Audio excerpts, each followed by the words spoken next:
Welcome to the Joshua Show. Welcome back, everyone. Today's topic, we're going to talk about me coming out of the closet for 2010. Right now, we have a guest right now. What's your guess? What's her name? Lexi. We have Lexi here in the building.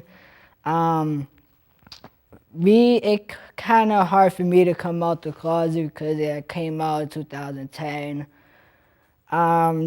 It was hard for me to tell everybody. Everybody knew because the way I sounded and the way that was moving my body for some reason. But yeah, it was hard for me because then the bullying started coming out, and I was really mad about that. Even though I did came out, everybody started bullying me because I was that way, and that kind of got me upset. I didn't want to go to school. I didn't want to do anything. My mother was actually trying to keep me in school, but I told her I didn't want to go to school. I didn't tell her what was going on about me coming out. She didn't know, but she did know, but she just kept it quiet for me to tell her. And then after I get bullied, I started wanting to kill myself, but then I stopped because my friend, I called her and I told her about it, and what she did was talk to me on the phone, was like, "Oh, Joshua, don't do that. You have a whole life ahead of you. You have probably 6 more years of high school, 5 more years." Back then I was like ninth grade. Was it ninth grade? Yeah, I think ninth grade when I came out. And she was like, "Oh, I know you want to do TV production. You want to do so much. It's not good to do that because you know how teenagers act when they commit suicide because they have bullying issues." And for me, I just didn't feel like doing all that type of stuff because it's like, with me, I didn't feel like it's like I know people judge you for who you are, and I think that judging is not the case because it's their life. If they chose to be gay, lesbian, transsexual, lesbian, bi, gay, straight, we all, our relationship is the same. And no matter if you're gay, bi, transaction, gay, every relationship is the same. And because our relationship, it goes to up and down. If you fighting, if you arguing, they're all the same thing. It's like we know we have our ways, we go different ways, but there's got to be a point that you love your partner. If you going through problems, you have your ups and downs. And what we're here gonna talk about tonight is racism, and how do you feel about judging? Well, Josh, well, I've always been judged, and I'm straight. So I can just imagine how it would feel for you to be someone who is judged in that way. But just knowing what I know from my friends personally, because I always got to fight for them. And one of my best friends, he is gayer than gay, and he was afraid to come out. And I just feel like when it gets to the point where you feel like you need to kill yourself to get away from it, it shouldn't have to be that way. Because the only reason why they're picking on you is because they're insecure about something about themselves. So me personally, I will poke at that. That's just me, and I flip the table real quick, flip it. But when it starts, like, it makes me upset to see, because it's kind of like how African Americans fought for the civil rights, and you all had to fight for your rights also, for something that we can't help. I can't help that I'm black, and you can't help that you're gay. Yeah. You know what I'm saying? So it's just like, I just feel like, we should all just be treated equally. We should all just be able to live life how we want to live. So real talk, I just want you to do how you do, boo. Like, if you want to wear skirts, like, are you that type? Do you like to wear skirts? So you're happy as being a man. So I'm just saying, like, if you want to do that, you do you, boo. Because at the end of the day, no one's going to be able to live your life. Yeah. So, like, how did you feel like how did you feel like you overcame that whole, not wanting to kill yourself anymore, not feeling so down and out about you coming out? Me, cause my friends told me not to, cause I have a life that I want to do, and TV production was my life, and that's when everybody told me, oh, don't do that. Even though you're gay, you could still do what you gotta do in high school, and that's what I'm doing now. High school and college, I'm still in high school, still in college, and still working. So keeping all that the way that I went to 2010, for going back from 2010, I feel like there's some things that everybody needs to change about that, because who knows, in the future somebody else will come out during 2006, or maybe in the future somebody's gonna come out and they're gonna have bullying problems. And that's when I created the show, because the show is basically targeting teenagers. Okay. And teenagers that don't know what they don't know. Let me put this in a different way. They Make don't. it clear, bro. They don't know. They don't. Okay. This is why I get caught again. They don't know how to ask people for help, and by them watching the Joshua show, is making them feel like, oh, he's doing what he got to do, and this is my life. This is what I want to do, and stuff like that. I did talk to a couple of gay people, and I asked them these questions, and they told me that they want to leave Boston because of too many judging people. People keep judging in Boston, and they don't feel like Boston is the place for them. Okay. So, like, where do you think is the place? Like, if you don't mind me calling it, like, the gay mecca, right? Like, where do you think that is?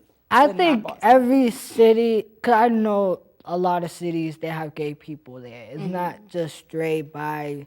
There's a lot, because I met them they always add me on Facebook. So. Just randomly? Yeah.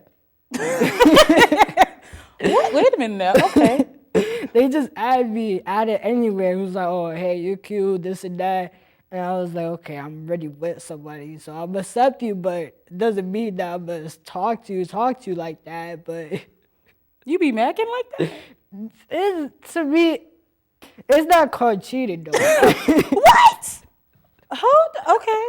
Go ahead. That's how the gay scene works. It's like you're with somebody, but you're talking to somebody as a friend, but you're not really actually dating them. I don't know. What do you think about that? Okay.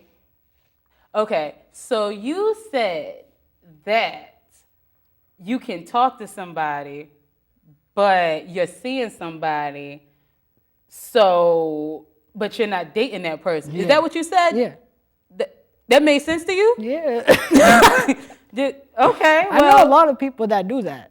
So, okay. Well, what makes it cheating? Okay, as a female, I'm just saying. As a female, what do you talk about that that you don't consider it cheating? Like, I can't say certain things, but like, what's the conversation you hold with this person? We just talk. It's not your boyfriend, girlfriend, whatever. We just basically talk about how's life going. This and that. It's never barely cheating. He will ask how old am I? I'll say even almost close to 20, but put it that way. Young buck. Close to 20. Yeah, but it's not really called cheating if you just saying how's life, how's everything going. That's not really cheating. Well, how come you can't talk to your boyfriend about that? Is your boyfriend cute, by the way? I'm nosy. Is he watching this? I'm not. Yeah, I don't know. He probably is. Okay, so he's cute. Yeah, I dated so many people, but I regret dating them because me, I am a trusty person. I like to trust somebody, and I have once I date somebody and they blow my trust issues, And then it's hard for me because then when I'm going out with somebody else, it's hard for me to trust that person. And I'm trying right now to trust that the person I'm with right now, but to me it's kind of hard because the trust issues that I've been going through the past, it was really hard because I was faithful in the last relationship. And the man I was with back then, he was the cheating one. And it was kind of hard for me because I knew he was cheating, and I didn't even have to tell him. I did tell him because I saw it through his phone. And I'm not that type of person that wants to go on somebody's phone. You went through his phone? It was a reason because he texts when he's with me. Every single day. And he was staying at my mother's house because I asked my mother if that was okay because I hate when somebody's living on the street. Right. Because when you're with somebody and their person's telling you, oh, I'm staying on the street for this amount of reason, because his family was, him and his family was basically, they don't accept him for who he is. Oh. So he left out of his mother's house. So he's been hopping the house to house. And his family members also kicked him out. And with me, and when I'm with somebody, I feel sad because I can't help that person or can I at least help that person so he could get back on his feet. Right. And that's what I was doing. And then that's when the arguing and me constantly, he lied to me 6 times. You counted? Yeah, I counted. More than 6 times, put it that way. It was like What? 10. And the first time we actually met, it was at his aunt's house. Because he was staying at his aunt's house. And he took a shower. And his phone was supposedly there. And there was a text message. His phone was just supposedly There. happened to be there because he Yeah. was in the shower. Yeah. And it's not waterproof.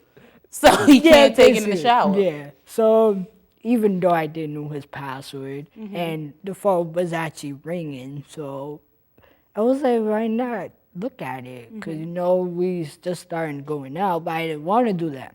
But like you just said, it wasn't cheating, that he can talk to other people because that's how couples do, right? You said that. That's what you said. That's what you said. You said. Yeah, it's not really cheating, but if you're lying about something, you should tell your partner.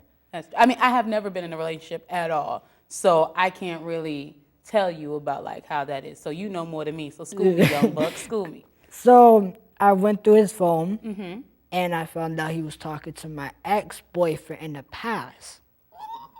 And when I read the message, he was talking about, oh, baby, I want to be with you, this and that.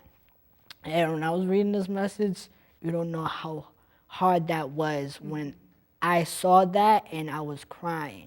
And once he got out the shower, he quickly ran into the floor and saw my tears. I even know if I should stay there or just leave out the door. So I looked at it, I kept looking out, was like, we just started going out, and now I'm reading this. I didn't know what to think, so I looked at it. He was like, oh, it's not what you look like. I was like, what do you mean? How is it? Stupid. That's meant for you. It was like, how do you mean that was not what it looks like? It was like you telling somebody basically you want to be with that person. Then it didn't stop there. It kept going. For the following day we actually hung out, he got a phone call from his ex-boyfriend from the hospital. And when I looked at that, we were supposed to spend the whole day together. He was on the phone with his ex talking about, oh, what happened, he was in the hospital, this and that. I was like, okay, he still had feelings for his ex. But why you still have feelings with your ex if